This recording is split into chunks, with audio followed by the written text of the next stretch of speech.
జై గురుదేవ్. శ్రీ గురుభ్యో నమః. ఈరోజు యోగా సిరీస్ నంబర్ 3లో మనము రెండవ నియమమైనటువంటి అహింస అనే దాని గురించి కొంత తెలుసుకునే ప్రయత్నం చేద్దాం. మొదటి నియమం సత్యము, నిన్న తెలుసుకున్నాం. ఇప్పుడు అహింస. అహింస అంటే ఏంటి? హింస చేయకుండా ఉండటను అహింస అంటాం. హింస చేయుట అనేది రెండు రకాలు. శారీరకముగా కానీ మానసికముగా కానీ నీ వలన ఎవరు బాధపడినా దుఃఖపడినా అది హింస కింద పరిగణించబడుతుంది. శారీరక హింస అనేది చాలా తక్కువ మోతాదులో ఉంటుంది, ఎవరైనా సరే ఒక 5%. కానీ మనుషులు మానసికమైనటువంటి హింస ద్వారానే అందరినీ బాధ పెడుతూ ఉంటారు. ఒక చిన్న ఎగ్జాంపుల్ చెప్పాలంటే, అబ్బాయిలు తల్లిదండ్రుల్ని, అమ్మాయిలైతే అత్తమామల్ని చాలా రకాలుగా హింస పెడుతూ ఉంటారు. మీరు బాగా గమనించండి. ఇది ఎందుకు చెప్తున్నానంటే, ప్రస్తుత సమాజంలో మనం చూస్తూ ఉన్నాం ఇవన్నీ కూడా. అంటే ఇక్కడ ఏం జరుగుతుంది అంటే, మన చేతల ద్వారా కానీ మన మాటల ద్వారా కానీ మనం ఎవరిని బాధించినా, మన వలన వాళ్ళు బాధపడినా దుఃఖపడినా కూడా అదంతా కూడా హింస కింద పరిగణించబడుతుంది. దాని ఫలితం ఏంటి అంటే, నీ వలన మరొకరు బాధపడ్డారన్నా దుఃఖపడ్డారు అన్నా కూడా దాని యొక్క కర్మ యొక్క ఫలితాన్ని నీవు చాలా తీవ్ర స్థాయిలో మరలా ఖచ్చితంగా అనుభవించవలసి ఉంటుంది. కర్మ రిటర్న్స్ అని చెప్తూనే ఉంటాం కదా, మనం వింటూ ఉంటాం కదా. ఏంటి కర్మలు అంటే ఏమీ లేదు, మనం యొక్క చర్యకి ప్రతిచర్య, నీవు చేసిన చర్యలకి ప్రతిచర్య అంతే. ఇప్పుడు అసత్యంగా ఉన్నప్పుడంతా కూడా నీ శరీరం లోపల టాక్సిన్స్ విడుదలవుతూ ఉంటాయి, అనేక రసాయన క్రియలు జరుగుతూ ఉంటాయి, తద్వారా నీకు రోగాలు వస్తాయి. నేను తెలుసుకున్నాను కొంతవరకు. హింస వలన ఏమొస్తుంది అంటే, హింస వలన కర్మలు చేకూరుతాయి. కర్మ ప్రారంధం అంటే ఇంతే. నీ యొక్క ప్రతి చర్య కూడా ఒక ప్రతిచర్య కింద తిరిగి నిన్నే చేరుతుంది. అందుకే దీనికి చాలా ప్రాధాన్యత ఉందండి యోగాలో. ఎందుకు హింస చేయకూడదు అంటే, నీవు ఎంతైతే ఇతరులను హింసిస్తావో, ఎంత బాధ పెడతావో దుఃఖపెడతావో, దాని ప్రభావం అంతకు రెట్టింపుగా తిరిగి నువ్వు ఎప్పటికైనా సరే నువ్వు ఫేస్ చేయాల్సింది. అవి కూడా నీళ్ళు అక్యుములేట్ అవుతాయి. ఇది భగవంతుడు సృష్టించిన ఈ శరీరం ఎట్లాంటిదంటే ప్రతి ఒక్క దాన్ని కూడా రికార్డు చేస్తుంది. నీ జెనెటిక్ ఆర్డర్లోకి వెళ్ళిపోతుంది ఇది.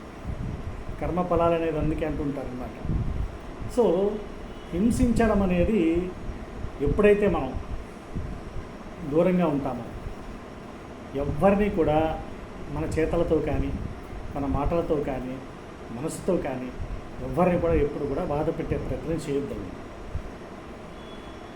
ఏది ఉన్నా కూడా అది నీ దగ్గర ఆగిపోవాలి.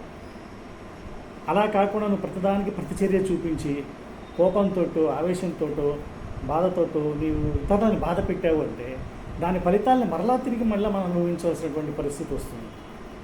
అందుకే అన్నింటికల్లా కూడా, అన్ని ధర్మములలోకెల్లా ఉత్తమమైన ధర్మం ఏదంటే అహింసో పరమో ధర్మ అన్నారు. ఎందుకు అహింస పరమో ధర్మ అన్నారంటే, ధర్మము అనే దానిలో మొట్టమొదటి ప్రాధాన్యత దేనికి ఉంది అంటే అహింసకే ఉంది. ధర్మాన్ని రక్షించాలి. ధర్మాన్ని రక్షించడం అంటే ఏం లేదండి, నువ్వు ఎవరిని బాధ పెట్టకుండా ఉంటే, నీ వల్ల ఎవరు బాధపడకుండా ఉంటే నీవు ధర్మాన్ని రక్షిస్తున్నట్టు అర్థం. ధర్మాన్ని రక్షించడం చేత కాకపోతే మౌనంగా ఉండమన్నారు. అంతేకాని ప్రతిదానికి కూడా నీవు ప్రతిచర్యకి లోను కాకూడదు. ఎప్పుడు కూడా అహింస అనేది ఒక గొప్ప శారీరకమైనటువంటి ఒక స్థితి. ఎప్పుడు కూడా మనిషి ప్రశాంతంగా ఉండాలి.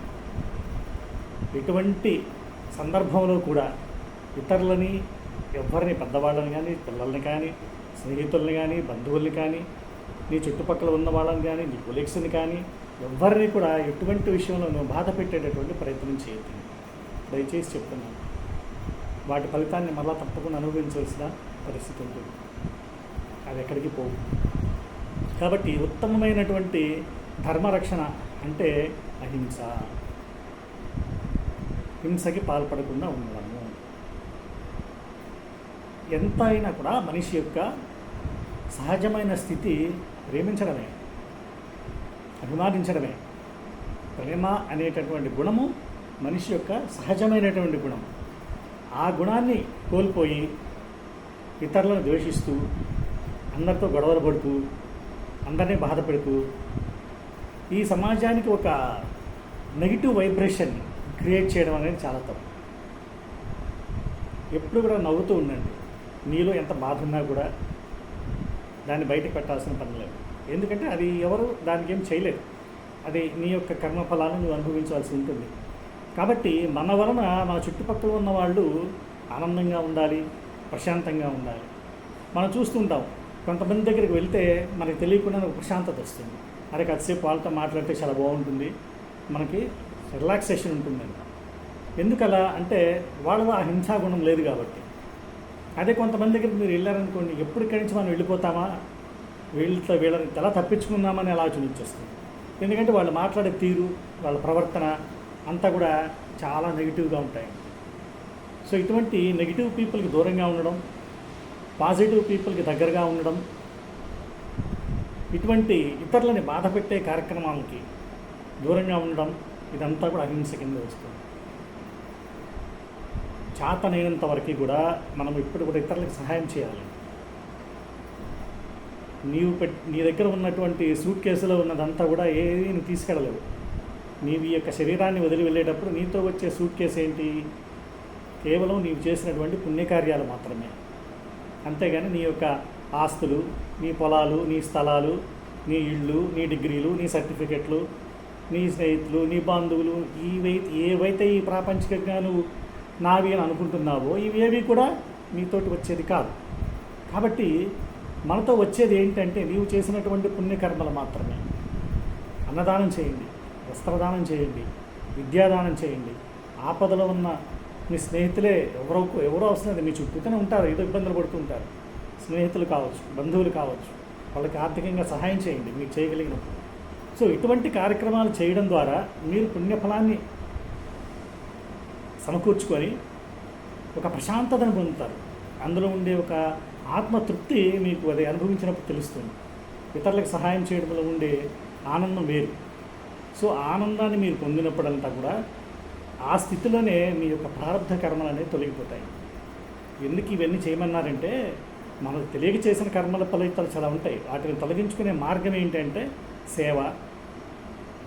అహింస అంటే సేవాభావంతో జీవించడమే. సో ఎప్పుడు కూడా మనల్ని అభిమానించేవాళ్ళు, మనకి దగ్గరగా ఉండాలంటే వాళ్ళని మనం పెంపొందించుకోవాలి. అందుకే మీ ఆస్తి ఏంటి అంటే మీకు ఎంత ఎక్కువ మంది స్నేహితులు ఉన్నారో అదే మీ ఆస్తి. మీ దగ్గరికి ఎంతమంది అభిమానంతో నిజంగా మిమ్మల్ని చూసి మీకు విలువనిస్తూ, మిమ్మల్ని గౌరవిస్తూ, మీకోసం ప్రేమగా వచ్చేవాళ్ళు ఎంతమంది ఉంటారో అది మీ ఆస్తి. అంతేగాని మీ దగ్గర ఉన్న డబ్బు, మీ బిల్డింగులు, మీ ఇళ్ళు, స్థలాలు అది కాదు ఆస్తి అంటే. ఎందుకంటే ప్రేమాభిమానాలకు మించిన గొప్ప ఆస్తి ఇంకొకటి లేదు. కాబట్టి ఇక్కడ యోగశాస్త్రంలో చాలా అద్భుతంగా మహర్షి చెప్పారు. ఈ యొక్క హింసా ప్రవృత్తి వలన ఇలా ఇతరులకు బాధ పెడుతూ ఎటువంటి ఉపయోగం లేకుండా ఎవరికి జీవించడం వలన దానివల్ల నీకు వచ్చే దుష్కర్మలే నీకు ఎదురవుతాయి. ఆ కర్మ ఫలితాలు నువ్వు అనుభవించాల్సి ఉంటుంది. మరుసటి జన్మలో కూడా ఇవి క్యారీ ఫార్వర్డ్ అవుతాయి. దాని గురించి కూడా నేను మళ్ళీ ఒకసారి వివరణ చేస్తాను, ఏంటివి ఎలా క్యారీ ఫార్వర్డ్ అవుతాయని. కాబట్టి ముఖ్యంగా ప్రతి ఒక్కరిని ప్రేమభావంతో, అభిమానంతో అందరిని దగ్గరికి తీసుకోండి, అందరికీ సహాయం చేయండి, మంచిగా ఉండండి, హింసా ప్రవృత్తిని విడనాడండి. ఇది చాలా ముఖ్యమైన రెండో నియమం అండి యోగ సూత్రాల్లో, అహింస అనేది. ఇక మూడవ దాన్ని అస్తేయము అంటారు. అది ఏంటి అనేది మనం నెక్స్ట్ ఎపిసోడ్లో తెలుసుకుందాం. జై గురు.